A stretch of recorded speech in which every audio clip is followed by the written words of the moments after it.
आपण पाहत आहात EDTV, बातमी अशी जिच्यावर तुम्ही ठेवणार विश्वास। नमस्कार, मी दिलीप पोनेरकर। जालना जिल्हा परिषदेचा सन 2026-27 अर्थसंकल्प जिल्हा परिषदेच्या मुख्य कार्यकारी अधिकारी तथा प्रशासक PM मिन्नू यांनी मंगळवारी सभागृहात सादर केला। एकूण 14 विभागांचा हा अर्थसंकल्प आहे। त्यासाठी 22,55,07,000 रुपयांची तरतूद करण्यात आली आहे। गेल्या वर्षीच्या तुलनेत 7 कोटी रुपयांची या अर्थसंकल्पात घट झाली आहे। याचे कारण म्हणजे 14 फेब्रुवारी 2024 रोजी शासनाने काढलेल्या निर्देशानुसार जिल्हा परिषदेला विविध योजनांसाठी मिळणारा निधी हा आता जीपच्या खात्यात न ठेवता प्रशासनाच्या खात्यात ठेवला जाणार आहे। त्यामुळे जीपला मिळणारे 7 कोटी रुपयांचे व्याज आता कमी होणार आहे। याचा फटका 14 पैकी 8 विभागांना बसला आहे। या 8 विभागांचा निधी कमी झाला आहे आणि 4 विभागांचा निधी वाढला आहे। वाढीव निधीमध्ये शिक्षण, पाणीपुरवठा, कृषी, पंचायत राज कार्यक्रम यांचा समावेश आहे। अर्थसंकल्प सादर करण्यासाठी श्रीमती मिन्नू या हातात बॅग घेऊन सभागृहात पोहोचल्या। त्यांच्या पाठोपाठ होते ते सर्व विभाग प्रमुख, ज्यांनी विशेष गणवेश म्हणून अंगामध्ये जॅकेट घालून सभागृहात प्रवेश केला। चला पाहूयात अर्थसंकल्पातील ठळक वैशिष्ट्ये। आता घेऊनच टाकतो, घरात सगळ्यांनाच कामाला येईल। ऐसा है कि आपसे सबसे हम शेयर करना हे चाहती हूँ की हा बजेट मध्ये आम्ही नाविन्य उपक्रम जैसे रेवेन्यू बिल्ड करने के लिए आम्ही प्रयत्न कर रही है। क्योंकि फॉर एग्जांपल जो हम लास्ट 1 ईयर में ही बहुत सालों से हमारा रेवेन्यू बहुत कम हो रही है। इट इज हमारे रेवेन्यू सोर्सेस थोड़ा सा ड्राई आउट हो रही है। त्यामुळे जो आम्हाला सगळ्यांना माहिती आहे की आम्ही 2024 साल मध्ये जी रही है। हमारा देश बहुत आगे बढ़ चुके हैं। हमारा स्टेट महाराष्ट्र स्टेट बहुत आगे बढ़ चुके हैं। हमारा राज्य का हिस्सा ऐसा है कि this is one state of India, there are 15 airports that is fully operational आणि 2 एयरपोर्ट मुंबई मध्ये आहे, दोनों इंटरनॅशनल एयरपोर्ट आहे। तो इतना समृद्धी महामार्ग आहे, इंफ्रास्ट्रक्चर मध्ये हमारा स्टेट इतना आगे बढ़ चुके हैं। तो जालना जिल्ह्याच्या एक मोठी जबाबदारी है जो पुढे चलने वाली स्टेट के साथ कॅचअप करूया आम्ही पण। त्यामुळे रेव्हेन्यू सोर्सेस स्ट्रेंथन करण्यासाठी आम्ही 2-3 उपक्रम सगळे डिपार्टमेंट HOD कडे आम्ही शेअर केलेले आहे। हा मध्ये आमचा अम्बिशियस प्रोजेक्ट आहे जालना जिल्हा परिषदच्या प्रोमाइसेस मध्ये पे एंड पार्किंग करने का। तो it will be a minimal amount. आम्ही ऐसे आयोजित केलेले आहे की सगळ्या कर्मचारीसाठी आम्ही एक स्टिकर देऊया। हा स्टिकर का पण एक रक्कम होती है, everybody has to get a sticker आणि हा स्टिकरच्या एंट्री होते आणि जो भी स्टिकर्स नहीं है एक छोटे रक्कम आम्ही इथे पार्किंग साठी ठेवूया, so that it will build our revenue in a very long run. आता आम्ही थोड़ा सा एक चर्चा केली बांधकाम विभाग के साथ, तो हमको अंदाजे 1000 पर्सन पर डे है हमारा फुटफॉल। अगर हम एक छोटा सा रकम ऐसे नियोजित करते तो कितना हमारा इनकम बढ़े। ये हमारा अम्बिशियस प्रोजेक्ट है। जालना की सगळ्या नागरिकांचा सहकार आम्हाला पाहिजे हा विषयासाठी।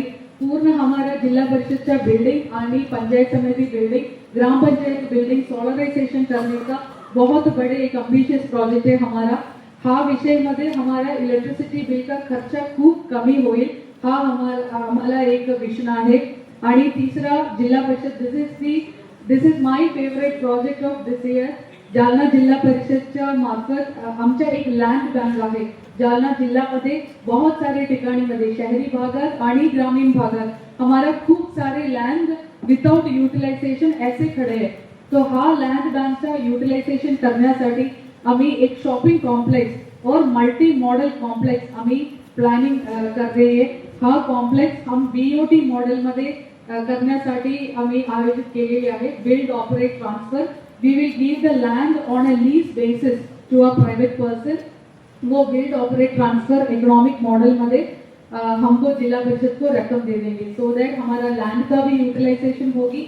हमारा जालना जिले का लोगों को कोई शॉपिंग स्पेसेस या कोई ऑफिस स्पेसेस मिलण्यासाठी मुदत मिळेल। तो हा शॉपिंग कॉम्प्लेक्स हमारा इस साल उभे करण्यासाठी आम्ही प्रयत्न करतोय।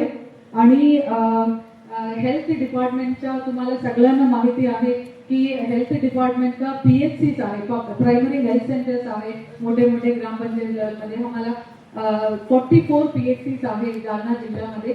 44 PHCs मध्ये पण बहुत सारे लोग फुटफॉल होती रहती है. हमारे ग्रामीण भागात जो भी लोग आते हैं वहाँ पे ट्रीटमेंट साठी, तो हा लोकांसाठी एक कॅन्टीन तयार करने के लिए आम्ही आयोजित केलेली आहे. Every PHC will have a canteen. हा कॅन्टीन पण आम्ही लीज मध्ये देऊया. हा मध्ये आम्हाला बचत गट महिला को प्रायोरिटी मिलेल. बचत गट का 1 या 2 गट के लिए हम MOU करते आणि हा वो कॅन्टीन करते. सो दॅट एक तो रकम 60:40 बेसिस रेशियो मध्ये हम प्रॉफिट पण फिक्स करूया. So that 60% profit go to the बचत गट and 40% comes to health department. थोड़ा सा हमारा रेवेन्यू बढ़ेंगे. लाइकवाइज शिक्षण विभाग मध्ये आमच्या 18 स्कूल आहे. 18 स्कूल का जो बिल्डिंग वर्क नहीं असले तरी पण बंद आहे. जो जूनियर स्कूल आहे वो थोड़ा सा माइनर रिपेयर करके हम लीज मध्ये देना चाहती हूँ. सो दॅट जो स्पेस है, जो चांगली बिल्डिंग्स है वो पुन्हा वापर करण्यासाठी उपयोग होईल. आणि जो हम शाळा का जो सायन्स लॅब असेल, रोबोटिक लॅब असेल, हा एक फी निश्चित करके खासगी शाळाच्या मुलाला वापर करण्यासाठी पण आम्ही आयोजित केलेले आहे. क्योंकि इतना एसेट पड़े हैं हमारे गवर्नमेंट शाळामध्ये की कोई वापरते नहीं. त्यामुळे आम्ही जितना भी बाहर का जो बच्चे जो भी हो इंटरेस्टेड हो, चांगली सायन्स क्लब आहे आमच्या शाळामध्ये, जिल्हा परिषद शाळामध्ये चांगली सायन्स लॅब असतात, अटल टिंकरिंग लॅब असतात, ये आर्ट एंड क्राफ्ट रूम्स असतात, लाइब्रेरी असतात. तो जो जितना भी हमारा एक्स्ट्रा करिकुलर एक्टिविटी साठी जो भी हमारा शाळामध्ये उपलब्ध आहे, ॲसेट आम्ही एक टोकन रक्कम मध्ये बाकी लोगों को शेअर करण्यासाठी आम्ही प्रयत्न करते. आणि अजून एक हमारा जिल्हा परिषदच्या ऑफिस प्रमाइसेस डेव्हलपमेंट करण्यासाठी आम्ही 2 गोष्टी ठरलेल्या आहेत. आमचं कृषी भवन आहे, तुम्हाला माहिती आहे. हा कृषी भवन आम्ही DRDA ऑफिस म्हणून कन्वर्ट करण्याची मला आता हा नियोजन झाले आहे. Temporary DRDA office. आणि कृषी भवनच्या वरती जो खाली स्पेस आहे हा एक रूफ टॉप रेस्टॉरंट म्हणून आम्ही कन्वर्ट करण्यासाठी पण जिल्हा परिषद बजेटमध्ये आम्ही नियोजन केलेले आहे. हा रूफ टॉप पण बजेट को आम्ही करण्यासाठी प्रयत्न करूया. क्योंकि वो भी 60:40 प्रॉफिट शेयरिंग बेसिस मध्ये रूफ टॉप रेस्टोरेंट. क्योंकि इतना फूडफॉल है हमारे प्रेमाइसेस मध्ये. जो अभी जो 2 कैंटीन है वो बहुत इनसफिशिएंट है आणि फक्त समोसा आणि पकोड़ा भेटतात. पण लेकिन थोड़ा सा हमारा मेन्यू वाढते तो जितना भी कोर्ट में जो लाभ आ रही है, हमारे कलेक्ट्रेट प्रोमाइसेस मध्ये, SP ऑफिस मध्ये जो लोग येतील त्यांना माउंटेन चौकुली तक जाने की गरज नहीं. यहाँ पे आम्ही रूफटॉप रेस्टोरेंट तयार करतोय. आणि एनिमल हस्बेंड्री विभागासाठी आम्ही एक हॅचरी पहिला हम 1000 बर्ड साठी, एक 1000 एग साठी आम्ही पायलट बेसिस मध्ये शुरू करूया. वो भी थोड़ा सा वो भी हम बचत गट को इसका ऑपरेशन देण्यासाठी आयोजित केलेले आहे. सो दॅट की वो हॅचरी युनिट आम्ही पायलट बेसिस मध्ये 1000 एग साठी शुरू करूया. नंतर इसके रिस्पॉन्स के अनुसार आम्ही नेक्स्ट ईयर थोडासा डेव्हलप होते. लाइकवाइज आम्ही एक प्रत्येक लाईफस्टॉक लॅब, इथे लाईफस्टॉक साठी लॅब नाहीये, तो लाईफस्टॉक लॅब साठी पण आम्ही प्रत्येकीला नियोजन केलेले आहे.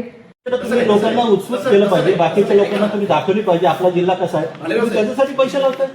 आपल्याकडे जितक्या जिल्हा परिषदच्या शाळा आहेत तितक्याच खाजगी शाळा पण आहेत. खाजगी शाळा तिकडे पालकांकडून आवाजा सभा फीस वसूल करून त्या पालकांना ऍडमिशन देतात. पण जितक्या फॅसिलिटीज त्यांनी द्यायला पाहिजे तितक्या फॅसिलिटीज ते देत नाही. त्या फॅसिलिटीज जर जिल्हा परिषद निर्माण करत असेल, काही लॅब निर्माण करत असेल, जिल्हा परिषदच्या वतीने जर आम्ही काही नाविन्यपूर्ण उपक्रम केले असतील आणि खाजगी शाळांच्या विद्यार्थ्यांकडून नॉमिनल फीस घेऊन, काय आपण जोपर्यंत कुठल्या तरी गोष्टीला पैसे मोजत नाही तोपर्यंत त्याची किंमत वाढत नाही. आम्ही जर फ्री ठेवलं तर कोणी बघणार नाही. 2 रुपये 5 रुपये म्हणजे आम्ही तर तुम्ही जे सांगताय ना ते खाजगी शाळाबद्दल बोलताय. या सरकारी शाळा, सरकारी शाळा पाहायला कुणीच येत नाही. त्यात जर तुम्ही पैसे लावले तर येणार जिल्हा परिषदच्या शाळांसाठी फीस लावली जाणारच नाही. मॉडेल स्कूलसाठी, जिल्हा परिषदच्या शाळांच्या शिवाय मॉडेल स्कूल लिखा ना उसमें. नहीं, मैंने बोल दिया साइंस लैब. अच्छा समझो, मॉडेल स्कूल लिखा हुआ. मैं बोल रही हूँ हमारे पास मॉडल स्कूल्स है.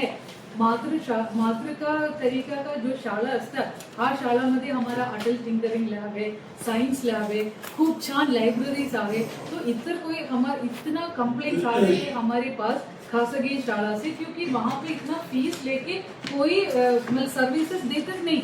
तो हम ही काय करणार आहोत. आप सोचो सर, ये तो फक्त जालना की इश्यू नहीं है. आप कहीं पे भी, आप केरला जाके जाओ, वहाँ पे अगर आपको जिला परिषद कोई गवर्नमेंट शाला यूज करने तो एक नॉमिनल फी देना पड़ेगा. इट इज लाइक 40 रुपया पर स्कूल. 40 रुपया तो प्राइवेट स्कूल अफोर्ड कर सकती हो सर. शैक्षणिक वर्षापूर्वी तिथं विद्यार्थी कसे येतील हे बघण्याचा प्रयत्न असणारच आहे. पण तिथे खासगी शाळांमुळे पटसंख्या कमी झाली, जिल्हा परिषद शाळा बंद पडली असेल, ती इमारत अशीच न पडता त्या ऍसेटचा एक चांगला वापर व्हावा. अशा तर सगळ्या शाळा दिसतील पटसंख्या कमी जाणार दिवसेंदिवस. आपण आम्ही प्रत्येक तुम्हाला एक खाजगी शाळेला मिनिट मान्यता देताना आपण एनओसी देतो. हाँ, एक मिनट साहेब, मी ऐड करूया. ये भी 18 शाळा आम्ही इतना वर्कआउट करके आयडेंटिफाय केलेली आहे, ताकि एक भी वेस्ट ना हो करके. आता मला एक आनंदी गोष्टी तुम्हाला सांगणार आहोत की भोकरदनचे एक स्कूल टीम माझ्याकडे आले होती की त्यांनी मला विनंती केली की आमच्या वर्ग ऍड करावा लागेल. आता 8वी पर्यंत आहे आणि 9वी आणि 10वी क्लास शुरू करणार आहे ऐसे बोल दिया. I find it as a very successful thing, क्योंकि हम अभी बंद नहीं कर रहे हैं. We are going to open more classes in school, existing school, but already 15 साल 20 साल से बंद हो गया है. वो अभी रिवाइव करना मुश्किल है. That is a reality. इसलिए मैं बोल रही थी कि so much of homework went into this thing. 18 शाला ऐसे आइडेंटिफाई किया हमने, क्योंकि आप शायद आपको याद है, पता नहीं, मेरे मागचे प्रेस मीट मध्ये बोलले होते ना, we are doing structural audit in our school.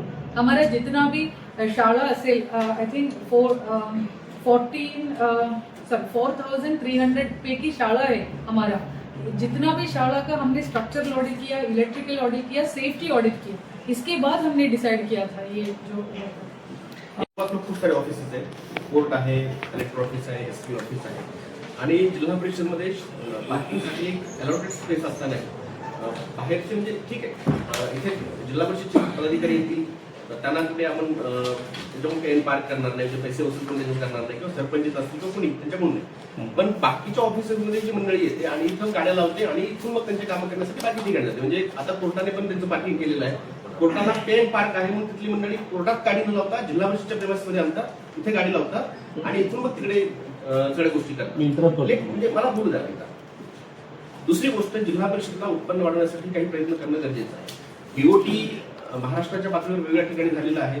त्याचे सक्सेस रेट कसा आहे त्या स्थानिक परिस्थितीवर अवलंबून आहे.